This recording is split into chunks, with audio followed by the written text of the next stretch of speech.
Está no ar mais um podcast mais capixaba do momento. Eu sou Isa Mendonça. Eu sou Kel Rodrigues e nós vamos focar aqui hoje, hein, Isa? Hoje a gente vai focar porque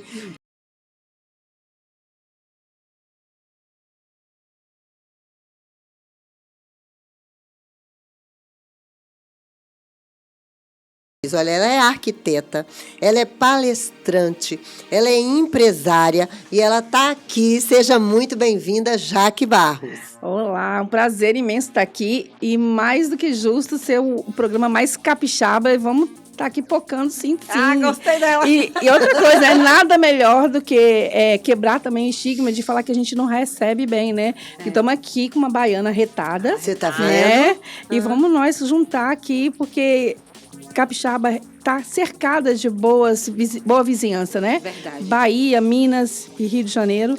E eu acho interessante o seguinte, todo mundo que vem, mesmo que seja para dar um pulinho ali na praia, Sim. vem e gosta. Verdade. Gosta de ficar. Inclusive, eu vim, porque eu sempre visitei o estado, né? Minha família mora aqui, as minhas tias, né? E a decisão de vir morar aqui foi por conta do histórico, né? De todo ano estar aqui e tal. Eu me recordo que meu esposo, a gente veio pegar um avião aqui, um voo para Balneário, comemorar aniversário de casamento. Inclusive, nosso casamento tá próximo. Ele chegou na beira da praia. Acho que ela já tá dando uma dica para ver se rola um presente. Então, vai que cola, né, amiga? Focar, né? Aí, chegou na beira da praia, a Isa olhou para um lado, olhou para o outro, botou o dedinho assim. Eu falei, vixe, já vem coisa, ó pra aí, ó. Vida, nós vamos ir morar aqui. Eu falei, ai, meu pai, o homem comeu muita acarajé. Comeu muita acarajé. Mas eu falo o seguinte, me apresentando um pouco mais, você falou que eu sou muita claro. coisa, né? Que nós somos o que somos. Eu lembro muito uma frase da minha filha, bem, já vou tocar num dos pontos que me fez ser um pouco mais, alguma coisa a mais. Quando, por conta da diagnóstico da epilepsia, ela passa por várias situações, e uma coisa que ela me falou assim, mãe, eu não sou epilepsia, eu sou a Sofia. Então, olha que eu não, lindo. e eu não sou tudo isso, essas coisas são só rótulos, né? A gente é o que a gente é, eu sou a Jaque. Brinquei esses dias que você falou como palestrante, eu tive num momento especial com mães empreendedoras, a convite de uma amiga. Aí eu falei assim, na hora de me apresentar, eu sou nascida Jaqueline Monteiro de Barros e Silva. Nossa, que nome chique! Chiquíssimo, né? Capixaba da Gema, nascida lá no centro, na Rua do Vintém. Apaixonada por essa cidade. Se você me soltar lá no centro, eu vou te contar um monte de história, não só de vivência, mas da arquitetura que eu tanto amo. Então, já digo aí que eu sou arquiteta, né? E ao longo da vida, da história, meu nome foi mudando para se tornar mais fácil profissionalmente. Então, de Jaqueline Monteiro de Barros e Silva, Jaqueline Barros e hoje Jaque Barros. E para os mais chegados aqui no Pocar, né, Jaque, vamos embora. Jaque me ensinou tanta coisa, Jaque. Já ensinou muita coisa tá aqui. rolando meme com a Jaque, né? Meu Deus, já recebi esse meme de uns 10 ou mais. Mas e hoje é uma... recebendo a Jaque aqui, né? É uma honra ter você aqui no nosso episódio.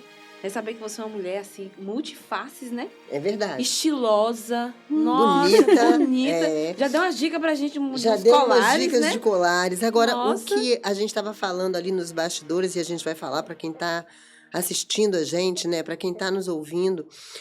Hoje a mulher, ela está fazendo muito mais do que ela fazia lá atrás, né? Porque Sim. Antes, a mulher, ela se restringia ali àquele cuidado com mãe. Como mãe, ela era esposa, e o filho chegava, vai ver o dever de casa, vai arrumar a casa, ou uma mulher de 50 anos, que é o meu caso, uma mulher de 60, uma mulher de 45 era considerada já velha. Sim. Aliás, elas nem viviam tanto tempo mais, você concorda? Concordo plenamente. E aí você vai me trazer vamos falar aqui de várias memórias, né? A gente vive o presente, tá, gente? A gente não vive lá no passado, mas é o passado que nos constrói. É verdade. Né? É verdade. E então tem algumas passagens que fazem me lembrar.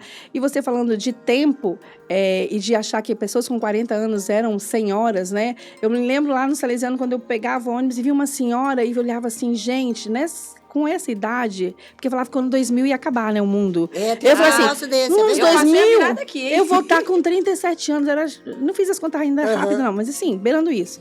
Não cheguei nem aos 40 e, de repente, o mundo vai acabar. Você pensa, olha o pensamento, que louco. Não, e na época que rolou essa conversa aí, que ia acabar, que ia acabar, então. Eu me recordo que eu estava aqui no estado, vim passar a virada de ano aqui, E essa parte da igreja também, teve algumas igrejas que, enfim, entraram em orações e tal, e vai acabar com tudo. E quando deu meia-noite, amiga, quando deu meia-noite, um chuvão, um trovão. Hoje que o mundo acaba. Aí teve o filme 2012, Sim. tem um monte de coisa, né? Então, quebramos os paradigmas. E falar em quebrar paradigmas, você falou aí do papel da mulher, né? Nós estamos muito aquém ainda do que nós podemos e devemos fazer, né? Afinal de contas, historicamente falando, desde lá dos tempos, dos primórdios, a mulher sempre foi só colocada como procriadora, né? Verdade. Então, o nosso papel era procriar. Muitos falam assim que hoje o mundo está perdido, mas esquecem que na Grécia os banhos gregos eram para os homens, não eram para as famílias, né, para os casais, era para os homens. Então, assim, já existia todo um momento bem diferente, sem levantar polêmicas, mas a gente, as mulheres, é muito do mundo contemporâneo mesmo, essa questão do papel. E um papel que eu falo que é muito importante, que eu tentei fazer o meu melhor, que a gente está sempre em busca de fazer o melhor, né? De melhorar. É com relação ao próprio machismo. Me respondem vocês duas. Quem vocês acham que são responsáveis pelo machismo? Nós educamos os homens. Nós educamos os homens. Nós, né, colocamos os homens no mundo e educamos os homens. E permitimos que eles, durante muitos ter uma anos... ideia, eu, quando tive a minha filha, o primeiro brinquedo que eu dei para minha filha foi uma ambulância. E a minha sogra, na época, falou assim, você é doida? Eu imagino. Como que você dá uma ambulância para uma menina que não tem nem um ano ainda? Falei, uai, gente, todos os meninos ganham carrinho. Vai que essa menina vai ser dona de uma frota de ambulância. Falei, por que eu tenho que dar um bichinho de pelúcia? Mas a minha cabeça, de 52 anos lá atrás... Não, na época era menos, né, gente? Menos, perdão. Mas assim, Isa é novinha, eu sou novinha. Mas naquele momento ali, eu pensei exatamente isso. Eu falei, eu tenho que fazer uma educação diferente. Não posso dar um Ela tinha os bichinhos de pelúcia, Sim. tinha as bonecas e tudo. Mas não podia ser a mesma coisa. Sim. E eu acho que é exatamente isso aí que você está falando. Eu tenho um casal de filhos, então, assim, continuando a nossa apresentação, né, já falaram que eu sou capixaba da Gema, nascida em Vitória, apaixonada, arquiteta, mãe de um casal, João Pedro e Sofia. Nomes lindos, parabéns. E a minha intenção com o João sempre foi essa. E você contou uma passagem, e assim, a minha avó uma vez entrou na minha casa, eles estavam brincando de casinha. Como é que você vai deixar o seu filho brincar de casinha? Eu falei assim, olha, avó, a realidade hoje é outra. A mulher divide tudo com o marido hoje. Sim. A responsabilidade de educação, de sustentar até, o equilibrar o orçamento dependendo de quem ganha mais. Sim. Não interessa que o homem ele é o provedor. Hoje, quem ganha mais pode contribuir mais. Verdade. E a mulher pode muitas vezes ser essa, né? Fazer esse papel. Então, nós estamos... meu filho está hoje com 26 anos.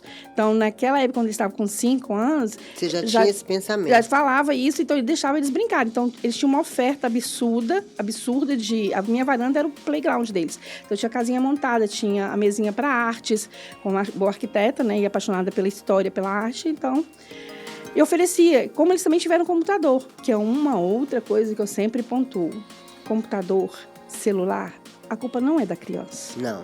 É do pai e da mãe que educam, né? De forma a facilitar a tranquilidade deles entregando esses objetos. Mas se você entrega de forma adequada, com o tempo certo, e oferta outras coisas, oferta tempo seu de qualidade, tudo caminha bem. Então, esse é o lado mãe educadora passando para lá. E faz todo sentido a sua fala, voltando no passado, eu também sou novinha, tá? Mas na minha época, que é 20 anos atrás, hoje eu tô com 35 anos, não tinha facilidade com relação à internet, a computador. Eu fui ter computador quando eu iniciei a faculdade, em 2009. Olha! Em 2009 eu fui ter um computador em casa, porque eu falei com meu pai que existia a necessidade de ter um computador, enfim, fazer os trabalhos. Mas as brincadeiras que a gente tinha na época, Isa e Jaque, eu e meus irmãos, era assim, eu tinha que dividir. Eu era líder da equipe, né? Então eu tinha que dividir as brincadeiras femininas e as brincadeiras masculinas. Eu apitava jogo, eu jogava bola, eu jogava gude, peão. Ferrinho, tacobol. O pau quebrava, amiga, nós pocava. E pra eles brincarem comigo, eu tinha que brincar de casinha, de professora, colocava todo mundo sentadinho ali. Os meus brinquedos, o fato de ter 2 irmãos também influenciou a minha brincadeira, né? Sim. Eu brincava de carrinho junto com eles. Não gostava de boneca, porque eu tinha pesadelo. As bonecas davam 360 graus assim com a cabeça. E era muito bom. E essa oportunidade de você ter esse universo diferente, né? E participar dele é muito legal. Eu lembro que você falou de brincar de casinha. A minha mãe tinha uma coisa que ela dizia o seguinte, que é uma prática que eu também levei em frente, que assim, é sempre o máximo que eu podia trazer os amigos pra dentro da minha casa. Era melhor. Era bacana. Isso. Então ela deixava a gente fazer a bagunça. Eu transformava meu quarto, o quarto meu e da minha irmã, transformava numa cidade, porque a gente fazia a lojinha, a escolinha, tudo acontecia naquele quarto. Gostoso. Mas nenhum amigo saía sem ajudar a arrumar. Tá vendo? Então as coisas aconteciam. Então quando a gente fala desse processo de educação, que a gente é muito responsável disso, né? E de participar e de dar a hora de qualidade para que a gente pode ter, né? Então esse foi o meu lado de desenvolver, aprender com o que eu pude aprender como eu fui criada, fazer melhor, porque a gente sempre quer fazer melhor do que os pais fizeram pra gente, oportunizar outras coisas. A gente tem que agradecer, é claro, porque eles fizeram sempre o melhor que os pais deles fizeram. E isso é uma sequência, porque eu falo sempre para os meus filhos, a certeza que você tem é o que você passa, o legado que você deixa, o que você passa para o seu filho, ou que você deixa, diz que cultura é compartilhar conhecimento, né? Senão ele não é nada. Você tá ali, você só aprendeu, ficou para você, ou você só leu um livro, não transmitiu mais nada, não adianta, né? Eu aprendi alguma coisa e não deixar. Quando eu empresto um livro e a pessoa não me devolve, eu não fico brava. Eu não fico brava porque a minha parte eu fiz, eu emprestei. Ela deveria devolver. Se ela não devolveu, tudo bem. Agora, ela tem que pegar aquele livro ali e pelo menos passar para frente. Porque compartilhar conhecimento é o mais importante. Sim, sem dúvida. Eu concordo com você. E de onde surgiu aí a arquitetura? Como que foi que isso brotou na sua vida? Menina, eu falo que é uma outra fase da vida da gente difícil, né? A escolha da profissão? Exatamente. Eu falo que, assim, não existe fase perfeita ou melhor. O melhor, que eu falo sempre da vida, é se você percebe a vida, né? E a gente pode falar com leveza do passado e sonhar com o futuro, né? Mas a arquitetura veio para mim como uma coisa meio que, assim... eu sempre gostei de desenhar e sempre fui muito boa em matemática. Ai, credo. Então você uniu o útil ao agradável, amiga. Vamos combinar? Então tinha aquela coisa assim, mas eu tinha, para a família foi uma escolha ousada, porque como dita a filha CDF, digamos assim, né? Primeira neta, primeira filha, então muitas expectativas em cima. É verdade. Então naquela época se esperava que fosse médica ou advogada, né? Então profissões assim, e a arquitetura estava chegando aqui no estado. Achavam que nem ia dar dinheiro. Não. E sabe que os arquitetos são tudo rico. Tudo rico de nada. Olha, queridos os amigos, elas sabem bem. Não é fácil, a luta é grande. A luta é grande, como todas as profissões. É claro que muitos conseguem viver, outros, estou dizendo, sobreviver. Porque é uma outra coisa que a gente pode falar mais na frente, que a gente aprende na faculdade, quando aprende, o ofício. Se você é dedicado e um bom aluno. Mas o negócio não nos é ensinado. Agora nós estamos num outro momento. O que mas fazer, você sabe. 37 anos atrás, quando eu me formei, nem se sonhava em falar o negócio da arquitetura. Você sabe que ontem a gente estava conversando com uma chefe de cozinha? Sim. E ela falou exatamente sobre isso. A faculdade ensina algumas técnicas, dá o diploma, a pessoa vira chefe de cozinha, mas não ensina a empreender. Então a pessoa sai dali e fala assim, vou montar um café. E aí monta e quebra, porque não sabe de nada. Existem hoje, eu vou falar, existem muitos canais, né? O Sebrae está aí fazendo vários planos de negócio, ajudando, né? E vários cursos. O perigo é que tem muita gente, e isso que nos facilita, nós estamos hoje aqui numa rede, né? E que facilita e que também ajuda a gente a fazer bons trabalhos, mas existe muita coisa, pessoas empurrando e soltando muita coisa, e as pessoas não sabem aonde escolher o que é bom e o que não é. Então, às vezes, essa falta de um planejamento estratégico, o plano de negócio adequado e aprender sobre isso, tem que saber aonde buscar de fato. Agora, é essencial que se faça, né? É essencial. A gente rala muito. Eu lembro que na faculdade eu ficava falando, como é que eu vou trabalhar se pede 10 anos de experiência? Você pensa, e aí você vai para o mercado, aí você tem que começar no estágio, você tem que se envolver. Então, tem toda uma relação. Bem, você me perguntou, como a arquitetura entrou na minha vida. Entrou dessa maneira no sentido mais exato possível, racional possível. Eu sou boa nisso, gosto daquilo, vou tentar. Mas, por influência da família, fiquei tentada a fazer medicina. Então, no científico, que hoje é ensino médio... Ensino médio. Eu era Na minha época era segundo grau. Segundo grau. Era profissionalizante. Magistério, né? Tinha magistério, tinha geral. Tinha o curso profissionalizante. E eu, por essa inclinação, eu acabei fazendo patologia clínica. Então, já existia uma expectativa que eu fosse médica. Olha. E quando eu entrei com a arquitetura para o vestibular, foi um Calma, assim. Mas, graças a Deus, eu só falo o seguinte, que bom que foi acho que o meu primeiro enfrentamento de vida, digamos assim, que eu fiz uma escolha acertada, e hoje eu sou simplesmente apaixonada pelo que eu fiz, pelo que eu faço, né? Pela minha escolha, pelo que eu faço e pelo que eu posso fazer com ela. Não só ganhar dinheiro, né?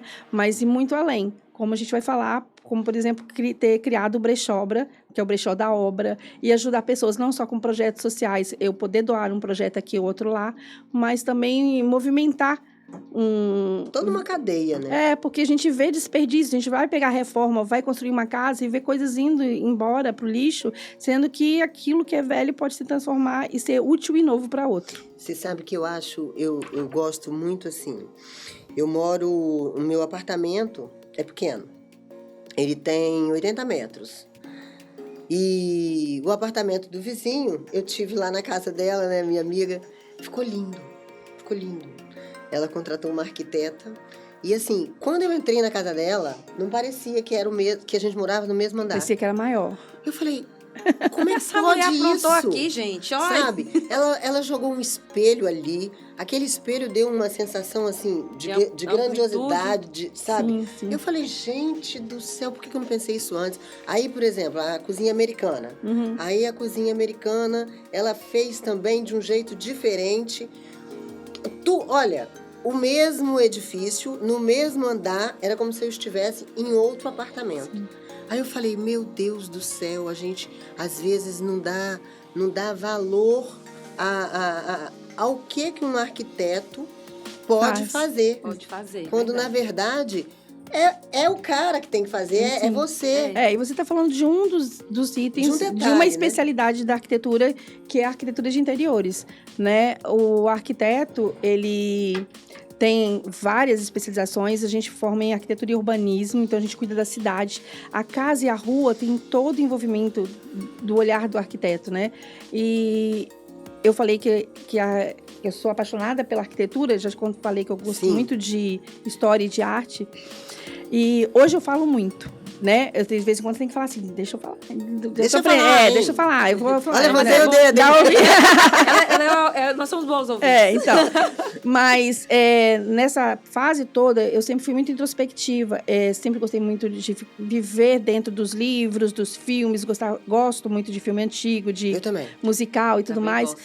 Então, eu era um pouco fora da curva, e nesse sentido da geração, né? Não é fora da curva de ser mais e melhor que ninguém, não, gente. Era ter um mundo a mentalidade próprio. Totalmente diferente um mundo próprio. Ali. E aí eu era muito tímida. E sério? Sério. Não parece, olha, não parece. Olha, eu vou contar pra vocês, vou até chamar o nome dele aqui, Napoleão, um amigo, que ele brinca comigo, que ele me pediu em casamento na época do terceiro, eu fazia terceiro ano, ele é irmão de uma amiga minha de escola. A gente estudou juntas da quinta série até o terceiro ano. Fizemos patologia clínica junto, mas ela foi fazer psicologia, depois odontologia, e eu fui para arquitetura. Então, o mundo separou. Mas ele falou assim, eu não acredito, só porque eu vivi com você lá e hoje eu tô te vendo. Porque eu era muito, muito na minha, muito observadora, muito de observar mesmo, de ouvir, de gostar de ouvir histórias.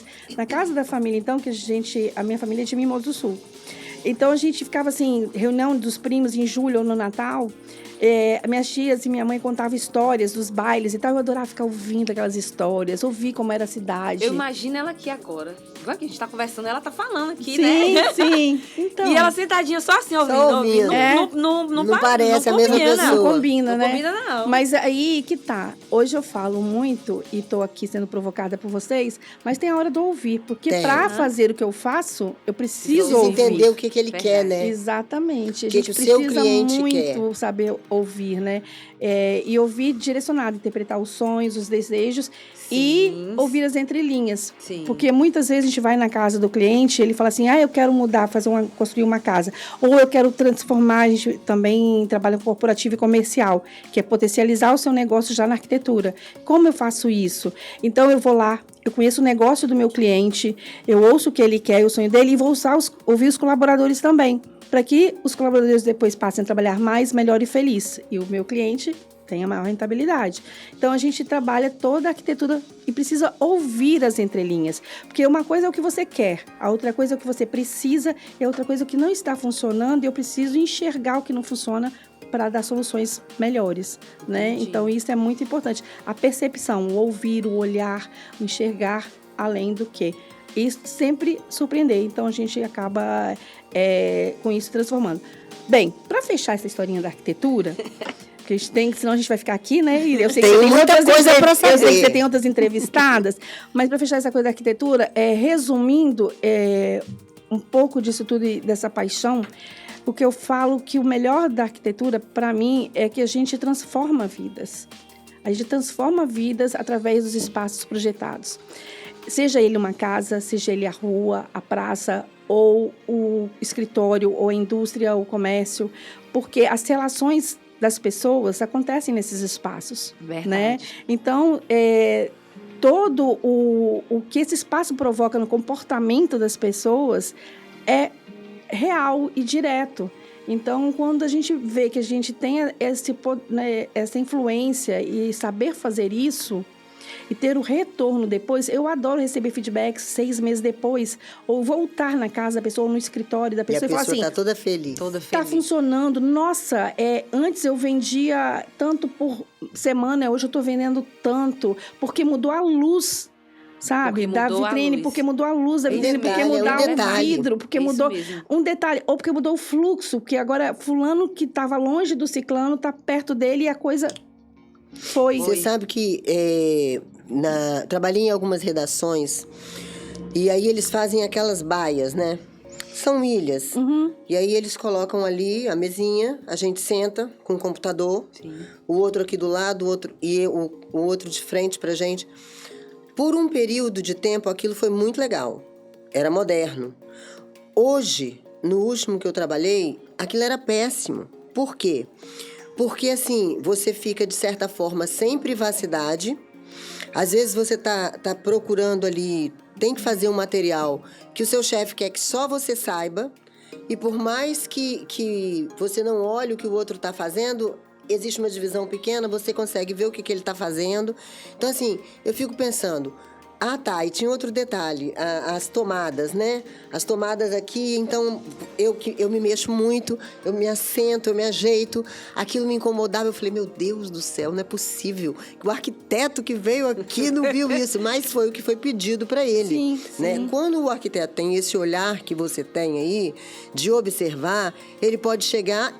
Pode até mandar fazer, Sim. mas ele vai chegar e ele vai dizer, olha, vai acontecer isso, se a gente colocar uma tomada aqui, a pessoa que sentar aqui vai esbarrar, na hora que ela esbarrar vai desligar o computador, porque isso tudo é uma visão que o sujeito tem que ter. Isso aqui é bacana, é importante falar também, a arquitetura, ela é bem ampla, né? E é importante que, quando buscar um arquiteto, procure não pelo modismo ou pela tendência. Como a gente trata da moda, né? Você vê hoje muito consultor de imagem, né?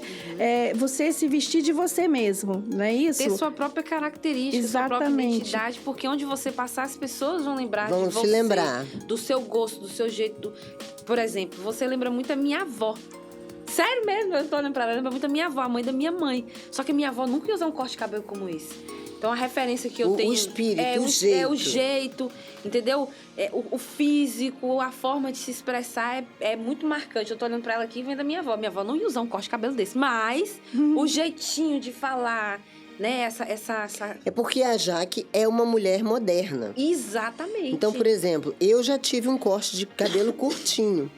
E eu acho assim, o meu marido acha lindo. Ele fala, gente, toda mulher, se ela soubesse como ela fica sensual, como ela fica jovem, com corte de cabelo É porque ele curto... gosta de ver a nuca, né, amiga? É verdade. À noite não, lá e na eu nuca, tenho o negócio uma funciona. tatuagenzinha Uns aqui, gostam ó. de puxar o cabelo, aqui, ó.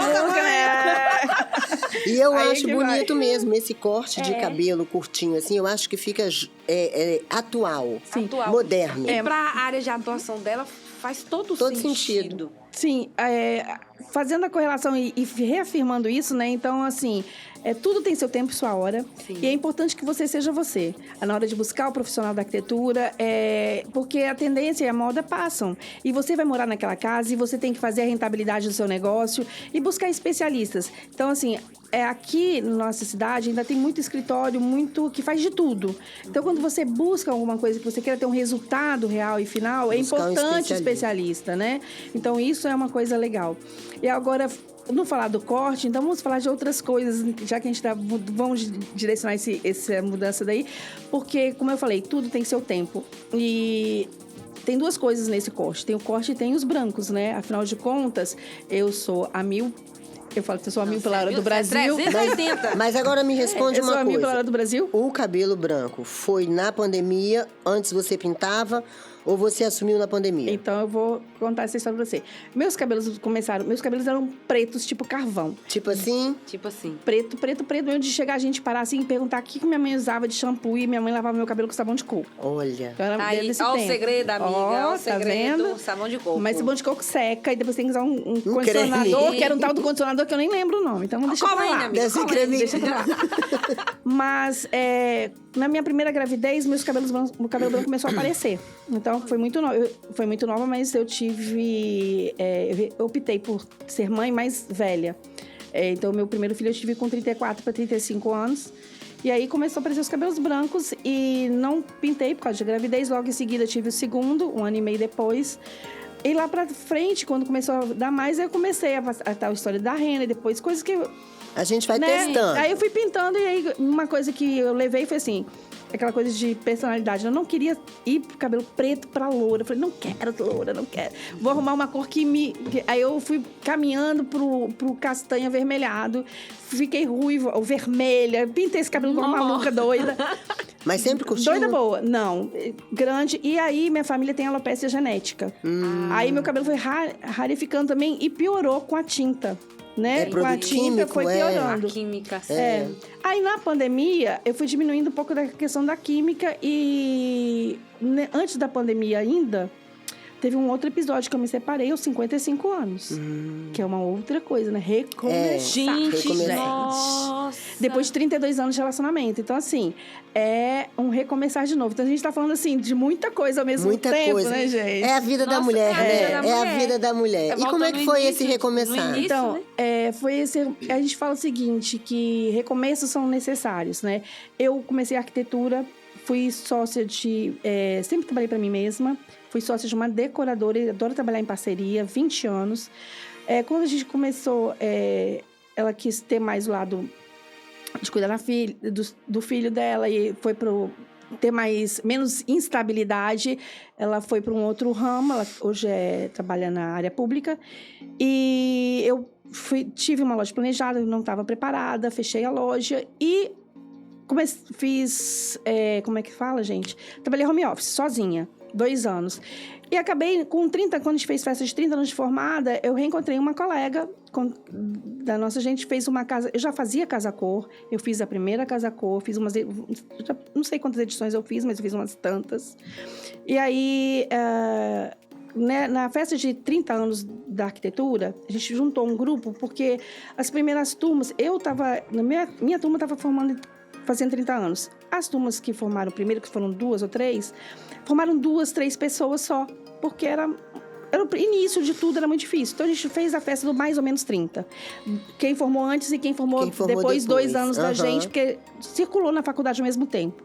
Eu encontrei uma amiga, uma contemporânea de faculdade, e em 2016 isso, e de lá para cá nós estamos juntos. Fizemos a Casa Cor 2016, E de lá para cá nós estamos trabalhando junto e criamos a BF Arc, né? Que é Barros Furatini. Eu sou a Barros, ela é a Furatini, a Ana. Criamos a Barros Furatini e estamos de lá para cá trabalhando o Barros Furatini. E veio a pandemia, a gente está falando dessas mudanças todas, né? Então, estamos falando de mudanças todas. Nesse meio do caminho, além dessa mudança profissional toda, teve essa questão pessoal da separação. E eu falo o seguinte, tem horas que a gente tem que tomar decisão, e às vezes até por nós mesmos, porque assim, eu estava num momento que eu precisava mudar. Não tinha mais como não mudar. E um ano antes, a minha filha foi diagnosticada com epilepsia, não foi por conta disso, foram outras questões. E a nossa vida toda mudou de um monte de coisa. Mudança, fechamento de loja, ele fechou a empresa dele, a minha filha com crise de epilepsia. Então, muita coisa acontecendo ao mesmo tempo, geram... uma carga emocional muito grande. Gera muitas coisas paralelas. Então, assim, a gente tem que tomar novos caminhos e foi o que aconteceu. E parece que não... Eu nem acreditava que saí da casa do pai, da casa do marido, e é aquela coisa, já falando do papel da mulher, né? E de repente eu me vi sozinha aos 55 anos, né? E, parece assim, que não vai dar certo. Cara, não, o que eu vou fazer? Eu não tive nem tempo de pensar. Eu falei, tem que dar conta, se tiver que trabalhar mais, vamos trabalhar. E estamos aqui. Tá feliz? Tô. E precisou, fiquei mais leve, estou mais feliz e estou me redescobrindo cada vez mais. Você me falou que eu sou palestrante. Eu falo que eu ainda não sou palestrante, mas eu quero ser. Olha que legal. Porque eu estou começando a ser convidada para essas coisas todas que eu movimento, né? Por exemplo, a gente tem o nosso escritório. E para divulgar o escritório, até foi um ano antes da pandemia, porque a gente estava recomeçando a nossa vida, a gente entrou num grupo de networking estruturada. Então, eu sou uma networker profissional de lá para cá. Então, eu represento meu escritório nesse grupo de networking. E com esse movimento do networking, eu criei o grupo do Retrofit. Exatamente, eu quero falar sobre isso. Porque, gente, olha só, o Retrofit foi algo que a gente Isabel, já ouvia falar, mas eu não sabia o que era. E a Jaque me convidou... Uma coisa nova, né? A Jaque me convidou para fazer uma cobertura da Retrofit num evento que aconteceu recentemente, que foi a Expo Condomínio. Isso. Deste ano. Uhum. E eu cheguei lá e falei assim... E foi tudo quase que de um dia para o outro. Eu falei, gente, Retrofit. Aí eu falei, me fala aí o que é Retrofit. E eu fiquei encantada. Não apenas com o que você me explicou, mas com o que as pessoas, os outros empresários que fazem parte da Retrofit falaram. Porque assim, e eu estava ontem dentro do carro falando com ela. Eu falei bem assim, você não precisa mudar de apartamento, de edifício. Você pega o edifício que você mora e eles vão lá, eles acertam todas as pendências, todas as falhas que o prédio tem, fora o que é oferecido, como o curso de inglês, como a questão das bikes. Eu realmente fiquei encantada, quero que você fale um pouquinho. Na verdade, retrofit é um termo que existe, requalificar, né? Sim, até requalificar. Na turma da mecânica, da engenharia mecânica, fala muito retrofitar uma máquina, né, e tal. Porque ela começa a se desgastar e tem que fazer com que ela funcione de novo melhor. Então, esse termo foi muito utilizado para requalificar os prédios, os patrimônios, né? Prédios que se tornaram patrimônios históricos. Porque eles têm que manter a estrutura, a identidade dele, a arquitetura dele, mas ele tem que ter um uso. Então, muitos prédios se tornaram museus, galerias de arte, ou lojas. Então, tem que levar nova tecnologia, energia e tal, mas sem atrapalhar a estrutura. Sem danificar a estrutura. Exatamente. E aí, com o passar do tempo... E também com os prédios, os grandes centros e os bairros mais nobres, os prédios indo envelhecendo, surgiu um novo mercado, né, de você requalificar esses imóveis. Aqui na nossa região, por exemplo, em Vitória, nós temos muito prédios de 3 a 4 pavimentos que não tem elevador. Né? Ali na Praia do Canto é o que mais tem, os prédinhos pequenininhos, Jardim da Penha. E hoje, por conta de uma lei da acessibilidade, alguns prédios que quase que ocuparam o terreno todo podem ser liberados por uma comissão de utilizar uma área que antigamente não era permitida para colocar um elevador. Então, você leva a acessibilidade, você está aí atualizando a legislação daquele condomínio, você pode levar a acessibilidade, você leva a qualidade de vida, né? Entre outras coisas. Então, vieram novas tecnologias, como reuso de água, energia solar, automação. São todas tecnologias que não só geram qualidade de vida, como economia, um investimento inicial, mas hoje os paybacks estão muito reduzidos e você consegue ter uma economia grande no condomínio mesmo, né? Na taxa de condomínio, no seu custo financeiro do seu apartamento, da sua unidade. Então, a gente leva essas novidades para os condomínios. Então, o que a gente faz? Quando em relação à arquitetura, é levar qualidade de vida, atualização da legislação e atualização tecnológica. Nós temos cases de valorização patrimonial de 35%. Olha bem. Olha que bom. Onde a gente já colocou elevador no prédio, já colocou varanda. Eu já vi ali na Moacir Vidos, tem varanda. Eu acho que... Eu não vou falar o nome do prédio aqui, até porque eu tenho medo de me confundir. Mas era um prédio que não tinha varanda e todos agora têm varanda. Construiu a varanda. Aí eu falei, gente, olha só que loucura. Varanda, área técnica para elevador, área técnica para ar-condicionado, porque não fica aquele monte de caixinha de ar-condicionado. Então, tem várias coisas que você pode levar. Além disso, existe hoje no mundo, inclusive naquela feira da inovação do Sebrae, Sim. Eu assisti uma palestra fantástica de um rapaz que está investindo, inclusive tem um investimento dele aqui em Vitória, que ele está criando prédios que são verdadeiras cidades. Você não sai, você hoje não compra um imóvel, né? É uma tendência, tá? Não compra um imóvel. Você diz que você vai morar lá um tempo e você tem todos os serviços naquele prédio. Todos. Olha bem. Igual em São Paulo tem lavanderia. Isso, é lavanderia. lofts, Aí você, por exemplo, você quer o carro, você aluga o carro, você já fala, eu quero o carro de tal a tal hora. E o carro é elétrico, tudo pensando. Entendeu? Tem desses prédios, eu vi uma influência esses dias, né? Que eu sou a pessoa da rede social.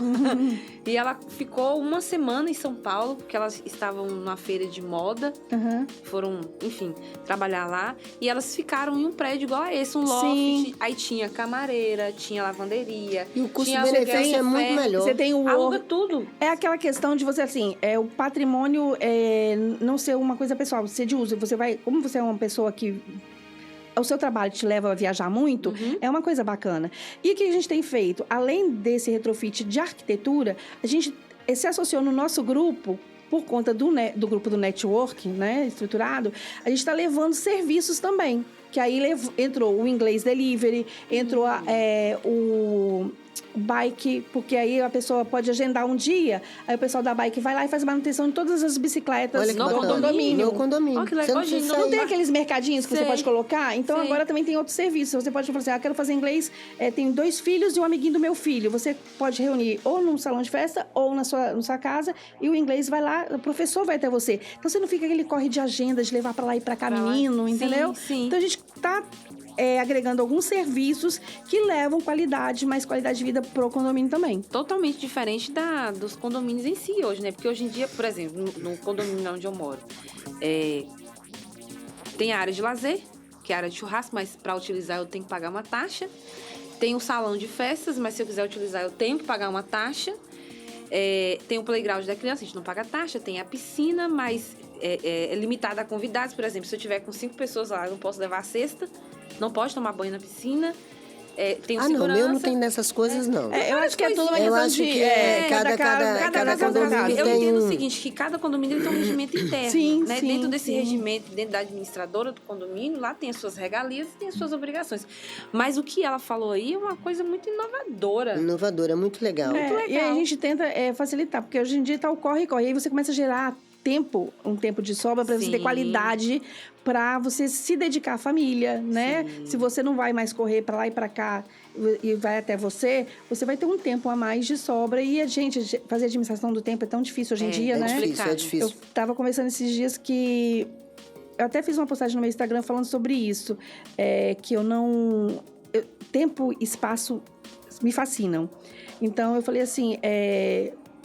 Hoje o tempo está correndo muito. Eu não vejo o tempo passar. Eu só percebo o tempo em mim. Por que isso? Porque, como diz... nem lembro quem me falou isso. Acho que foi meu pai até. Que falou assim, quando você tem mais história para contar do que para sonhar, é porque seu tempo está chegando, né? Você tem menos tempo de vida. Que você viveu aquilo você ali. viveu Muitas muito coisas. tempo, né? Porque a gente, querendo ou não, gente, a única coisa que a gente tem certeza é que todo mundo vai morrer. Vai morrer. Vamos fugir desse assunto? Não, mas assim, não vou me estender também, não. Então, eu tô com 60 anos. Então, assim, já vivi 60. Quero chegar aos 120. Quero Mais dobrar 60. isso. Opa! Vai chegar. Mas só se... Esse astral dela chega mesmo. Mas só se tiver com uma autonomia, uma certa autonomia própria da idade, sem dar muito trabalho a outros e consciente de mim, porque senão também não vale a pena. Não né, vale gente? a pena. Eu gosto de dizer o seguinte: eu trabalhei com algumas moças, né? Com algumas mulheres mais novas do que eu, justamente nessa minha transição dos 49 para os 50. E aí comecei a entrar naquela questão da menopausa e ainda não estava fazendo reposição hormonal.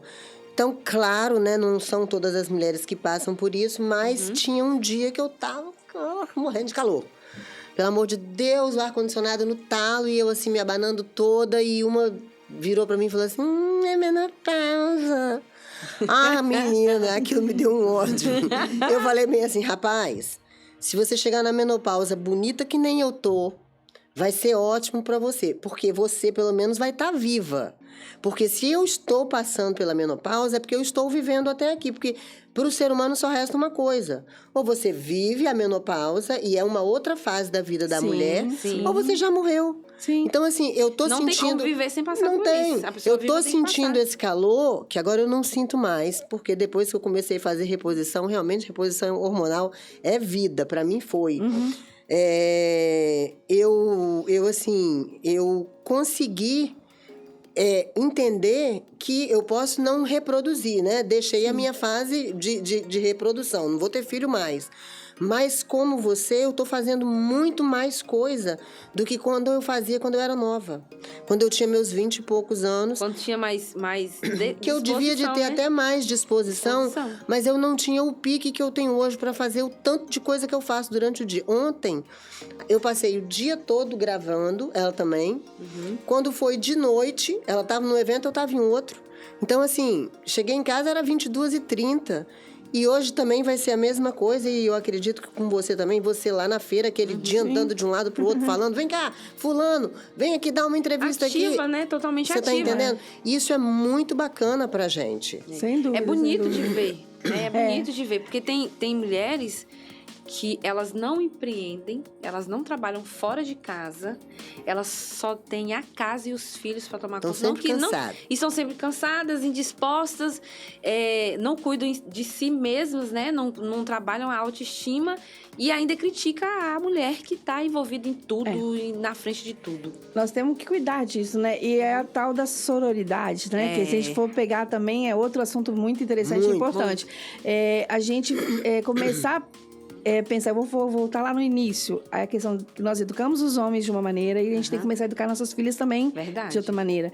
Então, o homem, eu estava vendo um filme com a minha filha anteontem, nem sei, assim, como é que os homens, eles se apoiam e as mulheres não, né? Então, a gente tem que, lógico, já houve uma evolução, nós estamos nesse caminho, mas a gente precisa sempre reforçar isso para falar. Sim, sempre. E como a gente está fazendo de tópicos de assunto aqui, para fechar um pouco dessa coisa da questão da idade e do medo, né?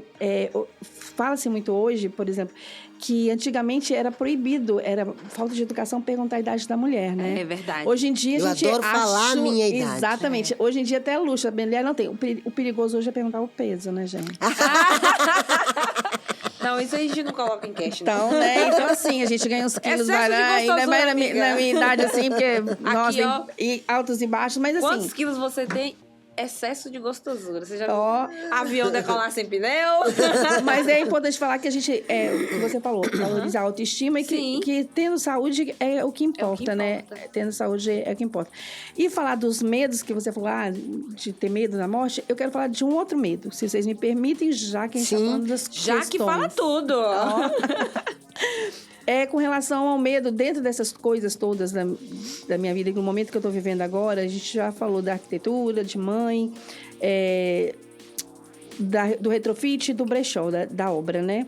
E tem outro que eu falei da minha filha foi diagnosticada com epilepsia. Então, eu queria falar um pouquinho desse tema, não quero me Por estender favor. muito, mas eu quero abrir para que as pessoas saibam que existe hoje uma associação, uma regional da Associação Brasileira de Epilepsia aqui no estado, ao qual eu estou embaixadora. Como embaixadora. Então, nós fizemos um março roxo lindo aqui, nós tivemos apoio de várias instituições, eu andei palestrando, eu não falo palestrando, mas eu andei conversando em várias instituições de ensino. Eu tive apoio da FUCAP, da UVV, da Multivi, não, nesse caso a Multivix não entrou, mas assim, FUCAP, UVV, o CL, eu fui lá para falar com os colaboradores, para falar com alunos, e não sei se vocês sabem, mas 2% da população tem epilepsia.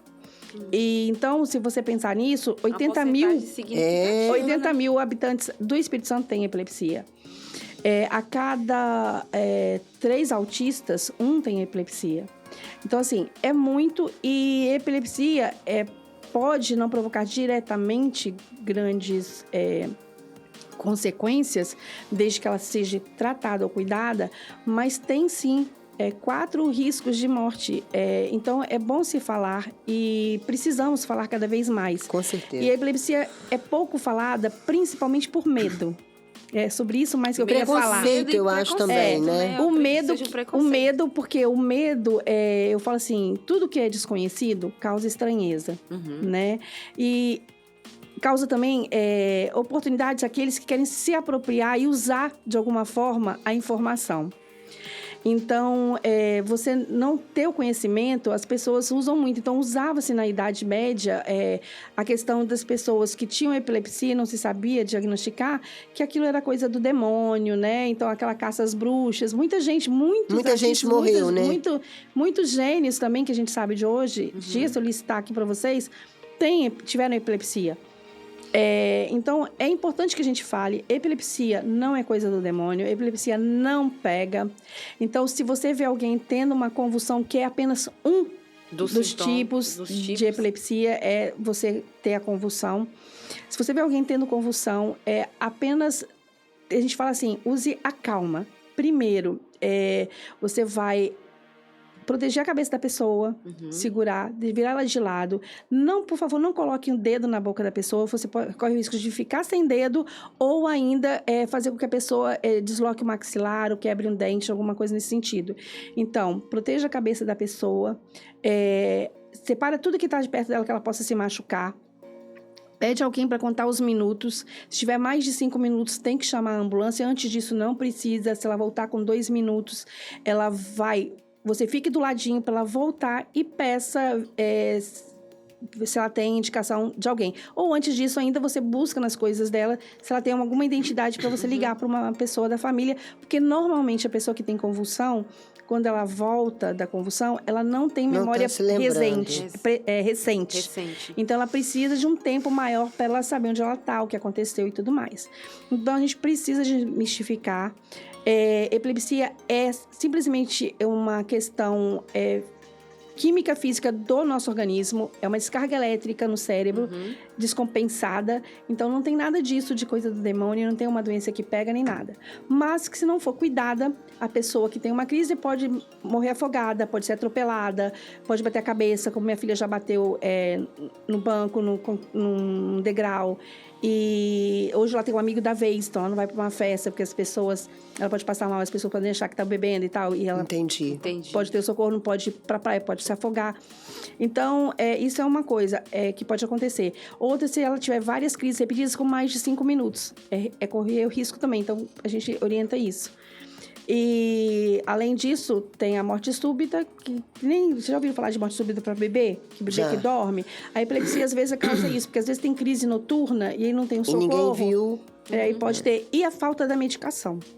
E isso é um problema muito sério. Você não tomar medicação no horário certo e também faltar medicação nas farmácias, que é o que tem acontecido, mas eu não vou tocar nisso hoje, mas é um problema que a gente Olha, ela não vai tocar nisso hoje, mas a gente vai voltar aqui e vai tocar nesse assunto. Falar mais detalhado. Falar mais detalhado. E outra coisa, muito importante essa dica que você deu, Jaque, porque assim, quem está aqui vendo a gente, quem está nos ouvindo, precisa de estar ciente disso daí. O medo só vai dificultar as coisas. É importante a gente ter a calma, procurar seguir essas dicas aí. Sim. Eu espero que a gente possa até ler mais sobre esse assunto e se aperfeiçoar no sentido de aprender e entender, né, o que causa a epilepsia. Sim. Até porque a informação é tudo. Tudo. Né? Eu, por exemplo, eu já ouvi várias pessoas falar que você não pode tocar na baba da pessoa que está com Não, epilepsia. mentira. Não que pega, não tem nada a ver. Você já Porque, ouviu olha isso só, também? isso é mais um dos mitos.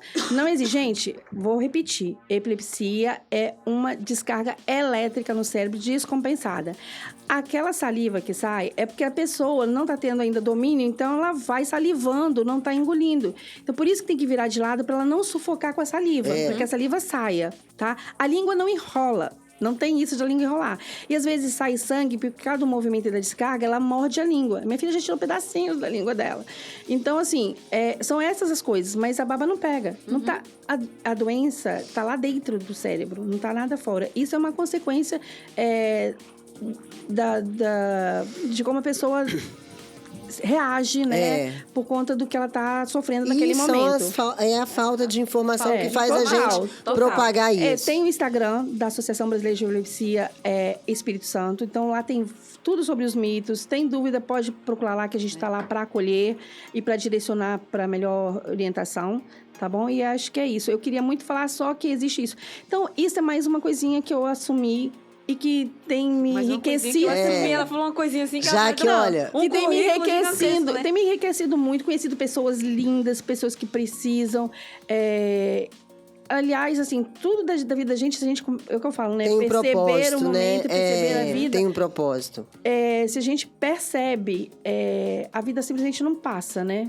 Então, eu falando em a vida não passa, me perguntaram como eu criei o brechó, eu falei que eu criei na mesa de um bar com uma amiga. Aí, vida não passa, eu me lembrei de música de poetas, né? É muito assunto pra gente conversar a tarde inteira. Pra você Podíamos aqui ter esse tempo, porque a conversa vai fluir. Não, e é muito bom. E eu tenho só agradecer a vocês essa oportunidade e falar o seguinte: a vida não para mesmo. A gente é que tem que perceber e viver cada momento possível e fazer o nosso melhor. Tá rolando até, vou citar mais uma coisinha que tá aí nas redes sociais, um vídeo do Alok, que ele fez um show no Rio de Janeiro, que deve ter sido um absurdo. Não é muito o estilo que eu gosto, mas eu fico, assim, apaixonada por algumas pessoas fazem, não estou só falando. Ele fez um show absurdo no Rio de Janeiro e estão usando de todas as formas. E ele falou sobre o amor. E é isso, gente. Respeitar o próximo e fazer o melhor onde a sua mão alcançar. Lembrar que o governo começa por você. Exatamente. Você, cidadão. E o governo não é uma pessoa. O governo não se move. E acontece o que acontece pelas pessoas. Então, se a gente fizer onde a nossa mão alcançar e respeitar o outro, a gente vai conseguir fazer o mundo que a gente quer ter, né? É verdade. Jaque, olha, muito obrigada pela sua participação. Você que está assistindo aqui pelo YouTube, os links das redes sociais da Jaque, da Isa, o meu também de preferência, vai estar aqui na descrição desse vídeo. Não deixe de deixar seu like aqui, que é muito importante. Ou dislike também, vai que você não gostou do assunto. Só não vale fingir demência. Que você gostou, tenho certeza. Só não vale fingir demência aqui, tem que dar uma reagida no negócio, né? A Jaque falou muito sobre isso, né? Estar vivo é engajar aqui com o Pode Pocar. Lembrando você também que está nos ouvindo no Spotify, quando você finalizar essa atividade, não esqueça também de seguir a gente nas redes sociais. É isso, Isa? É isso aí, a sua participação de verdade, porque foi assim, super agregador, você trouxe luz a muitos assuntos importantes pra gente aqui. Eu que agradeço a oportunidade e espero plantar várias sementinhas aí, quem sabe a gente comece a colher mais. É isso aí. Semana que vem a gente tá de volta, não tá? Porque a gente vai o quê, Isa? Pocar. A gente vai pocar.